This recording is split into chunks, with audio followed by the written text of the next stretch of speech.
Well, hello again and welcome to ChessBase Workshop. I'm Steve Lopez. Thanks for clicking that link and joining us.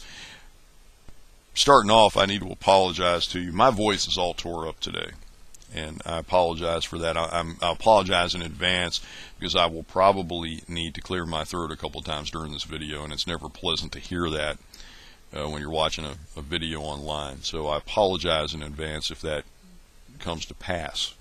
You recall last week we were talking about games with multiple queens, and this has become kind of my latest little hobby horse. I've been looking at games with multiple queens.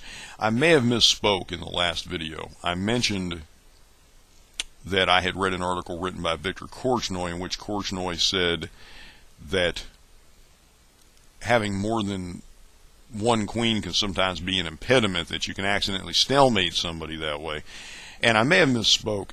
Excuse me.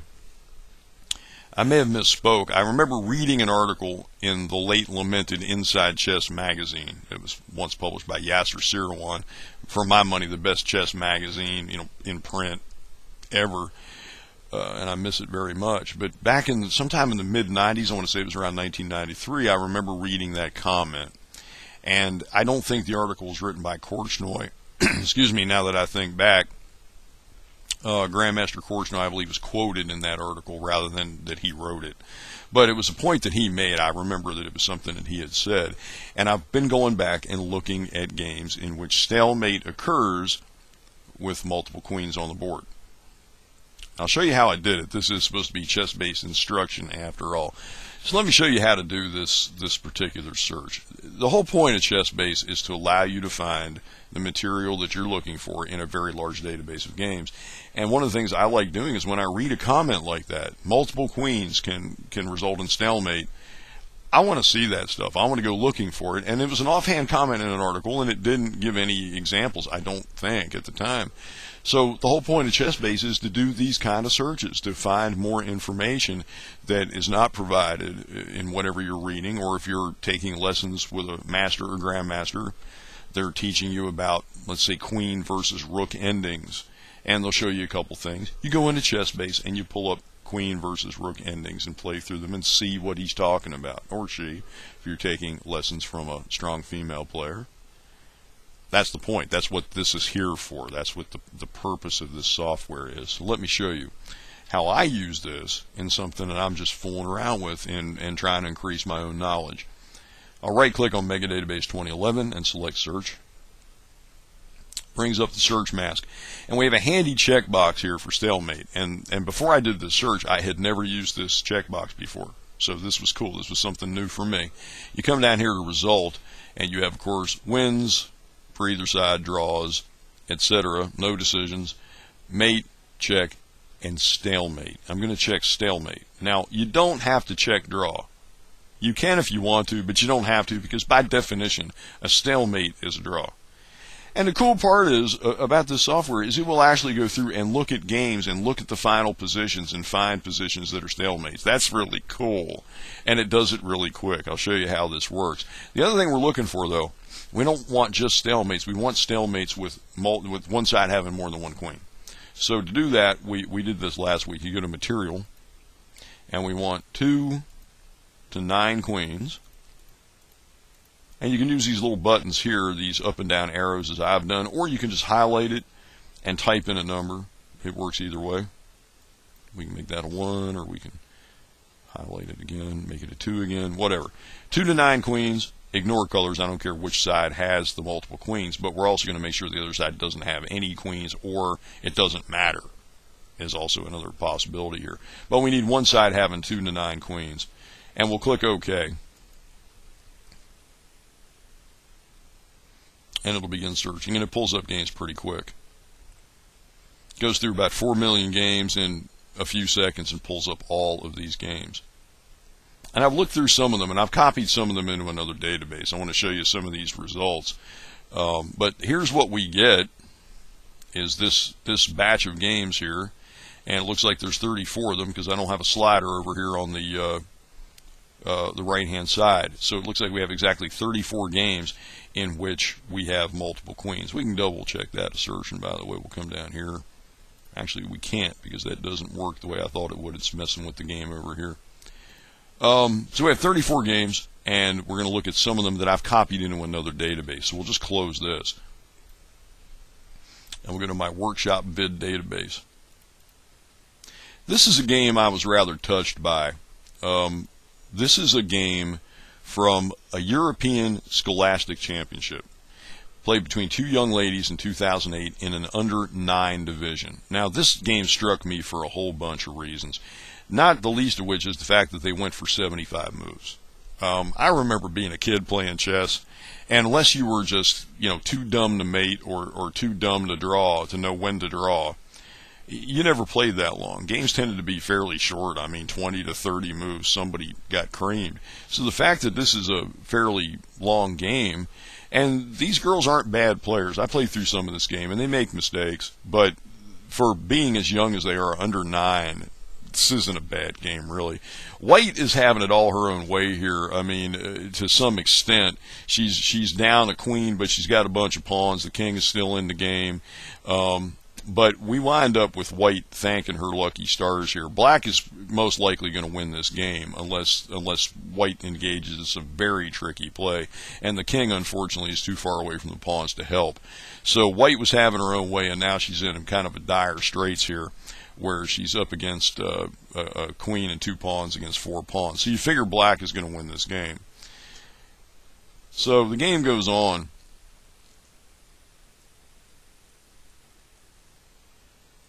And now there's a passed pawn, so it's just going to get worse for White, unfortunately. But watch what happens, and this is pretty amazing.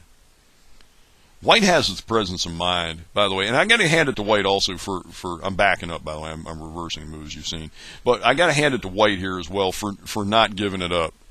A lot of players in this position would have resigned, and White just keeps on going.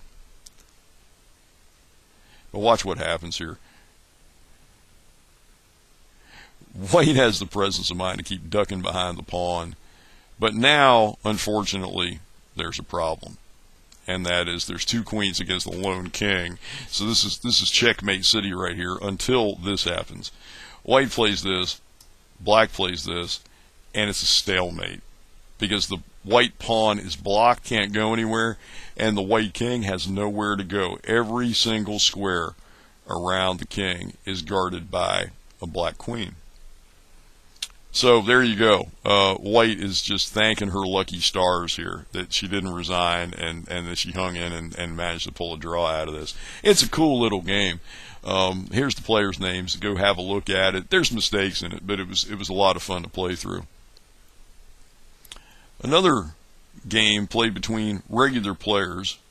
This is from Lansing, Michigan in 2004, the Lansing Open. And this is pretty wild right here. The fact that you've got a black player still hanging in this game in this position. But we play through, and now you see, of course, after the bishop comes off, you got 2 queens. So black, at this point, can hang it up, but black is continuing to play. I'm going to guess it's either inexperience, because you look at the ratings, they're not very high, or it's just that the players are in time trouble, and black is hoping that white's flag will fall. So black hangs in, and we get here. We're basically at this point. There's absolutely no reason. Let me back up. There's absolutely no reason that white should lose this game. None whatsoever. Black comes here, and you could just, there's a bunch of different ways to just cut the king off and make sure that the king doesn't have any place else to go. But white is trying desperately to avoid a stalemate here.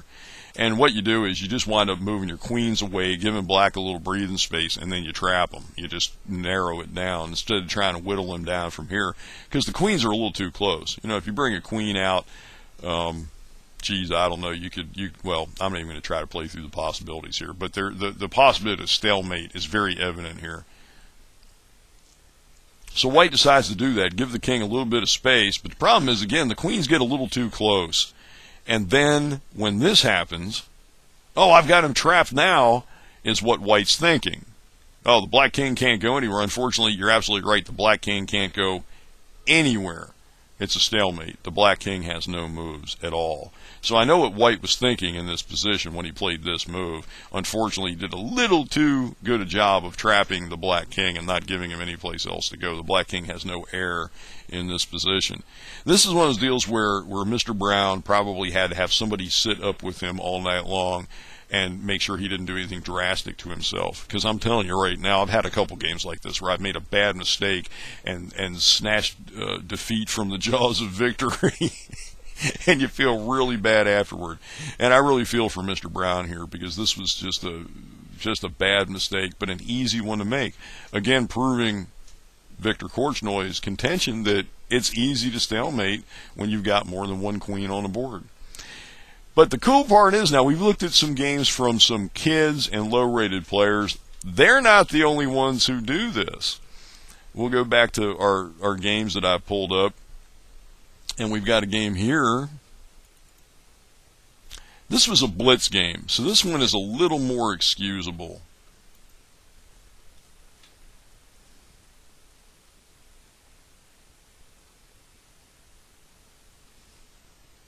And this is where it gets bad. We're getting right to the end of the game here. Watch this.